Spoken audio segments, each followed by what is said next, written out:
Chapter 19, House of Sand. I'm lying on a beach. My whole body aches. Waves crash onto the shore with such force I can feel them through the sand. The vibrations hurt my tired muscles. I know that if I'm lying on a beach, I must have made it. I can't be dead or drowned because I can feel the wind scattering sand over my face. I keep my eyes closed. The pain in my limbs is almost enjoyable. It means I kept kicking. I'm not dead yet. Another wave folds onto the shore. It must be a big one because I sink further into the sand. Little grains scurry across my shoulders like insects. I try to pull myself up, but I'm too heavy, and the sand is too loose. I start to panic. Someone calls my name, and I really panic. If someone knows my name, it means I didn't make it. I must have passed out and been washed up on the same island I swam from. And that's almost worse than being dead. The voice comes again, and another wave crashes in. It must be really big, tsunami big, because I feel like I'm falling through the sand with the impact of it. The sand rushes over my face, filling up my ears and nose and mouth. I know that if I don't open my eyes and get out, I will die. But I just can't find the surface. My voice is called again. It sounds strange through the sand. Someone reaches through the grains and pulls me up. But I thrash around. I don't want to face the wave. It's too big. It's too strong. It will sweep me away. Buddy, wake up.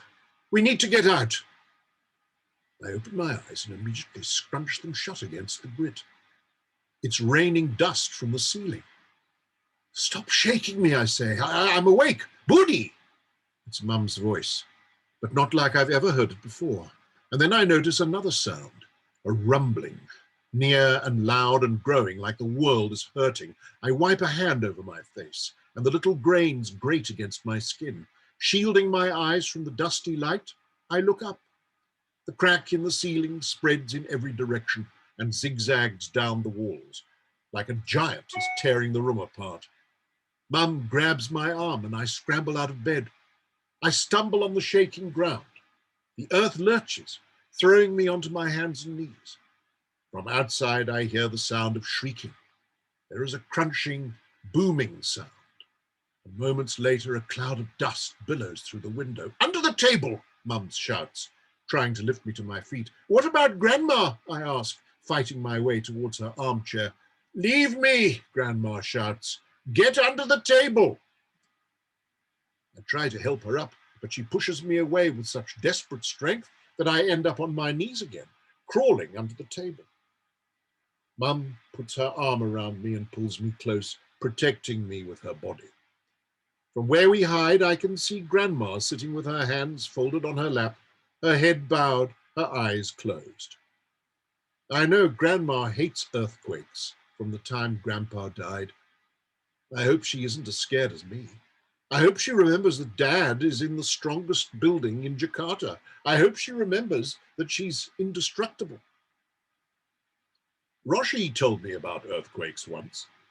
He said they've got nothing to do with the world being hungry, like I thought, or Allah being angry, like Ustan said. Roshi said that deep underground, the world is made up of huge rocky plates, and all these plates are moving. They only move a tiny bit at a time, but sometimes they get stuck and the pressure builds up.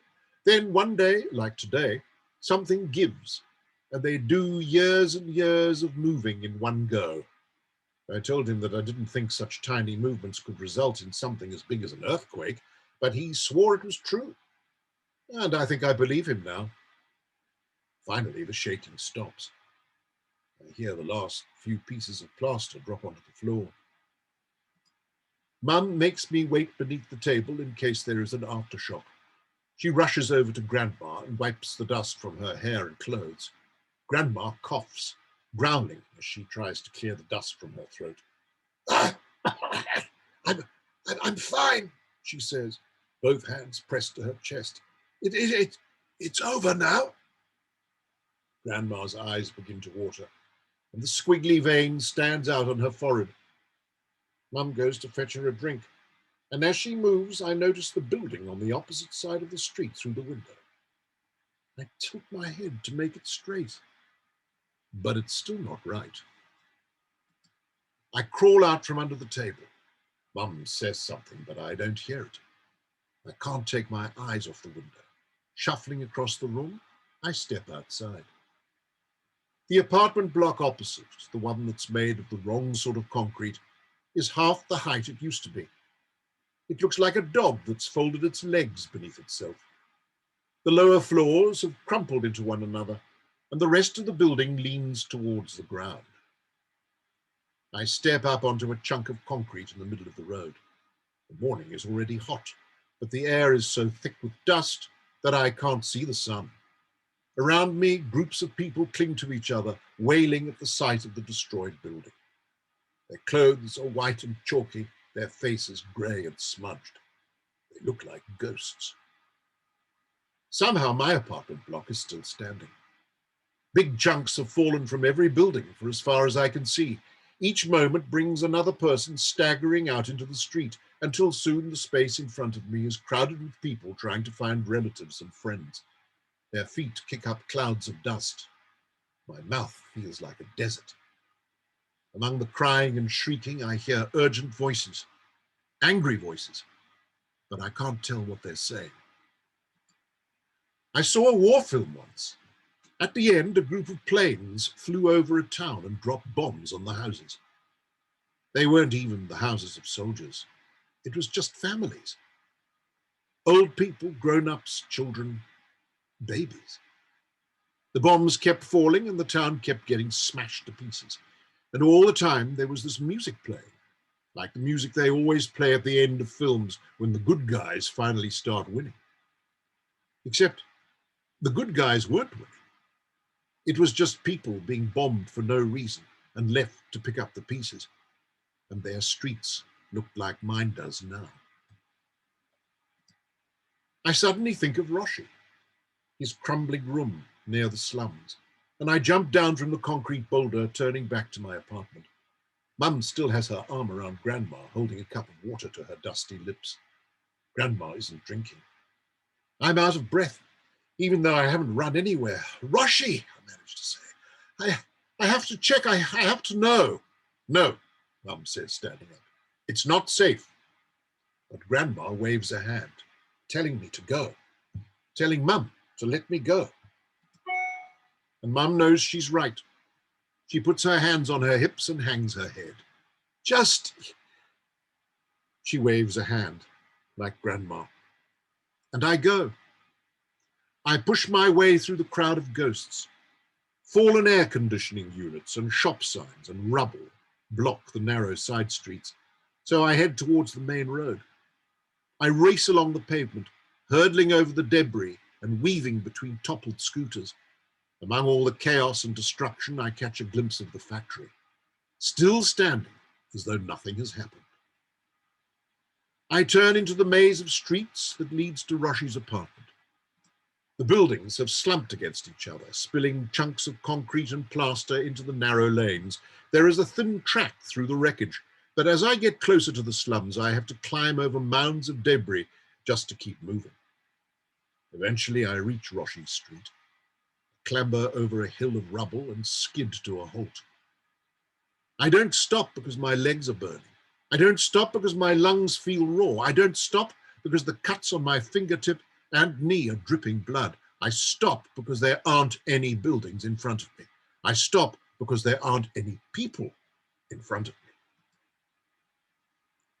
I stop because I don't know if I can go on. And then I notice someone standing between the mounds of twisted metal and broken concrete. He's the same color as the dusty mess around him. And as I get closer, I notice the pale number 7 hanging off the back of his shirt. Roshi doesn't turn to look at me when I reach his side.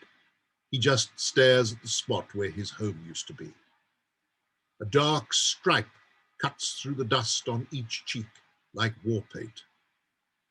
I think I must look the same. I reach out and hold Roshi's hand. I just stepped outside, he whispers. I was on my way to the dump. I didn't know. I didn't know this would happen. I squeeze his hand and I hear the soft patter of blood as my fingertip leaks onto the ground. We stand here for a long time. We don't move, even when the rain comes to wash us clean. My legs don't ache. My shoulders don't burn.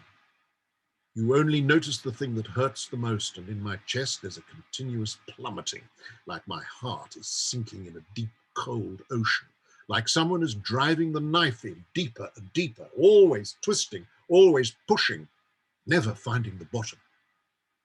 I hold Roshi's hand for so long it feels as though we've merged. When a muscle twitches, I can't tell who it belongs to. When my finger bleeds, it bleeds with Roshi's blood. I'm sorry, he says eventually. I understand without asking. I'm sorry too. The sky begins to darken.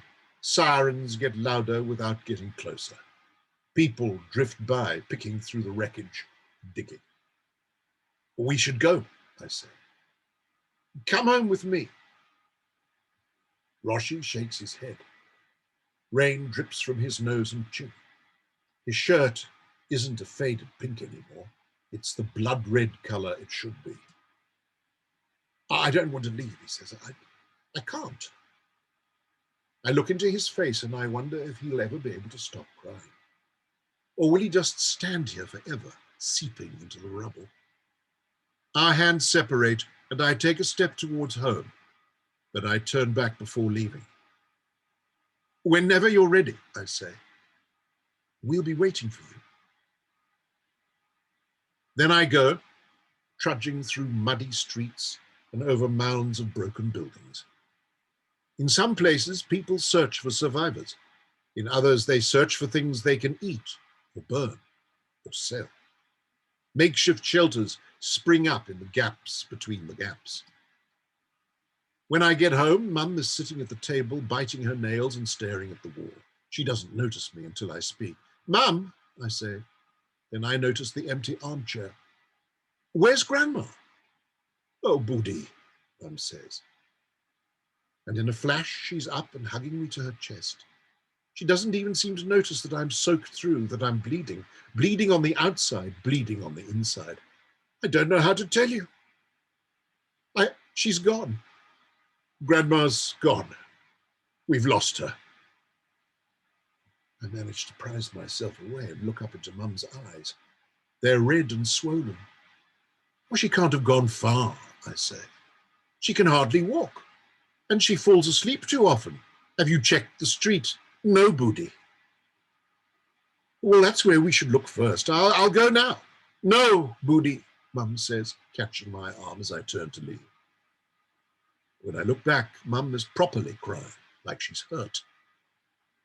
What's the matter? I ask. She's gone, Budi, Mum sobs. Grandma's dead. But Grandma is indestructible. She's immune to venom.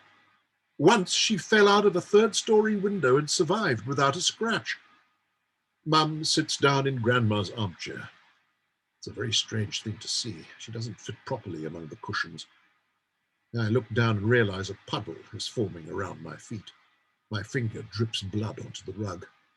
But she can't be, I say. That's when the room goes blurry, like I'm looking at everything at the bottom of a stream that rushes around me, taking everything with it, the scattered cigarette butts, the rug, Grandma's chair, with Mum still sitting in it. Soon, I can't even see my feet, my legs, my waist. It feels as though I'm being swept away, submerged, drowning, and there's nothing I can do. Nothing to hold on to. And so, I let go.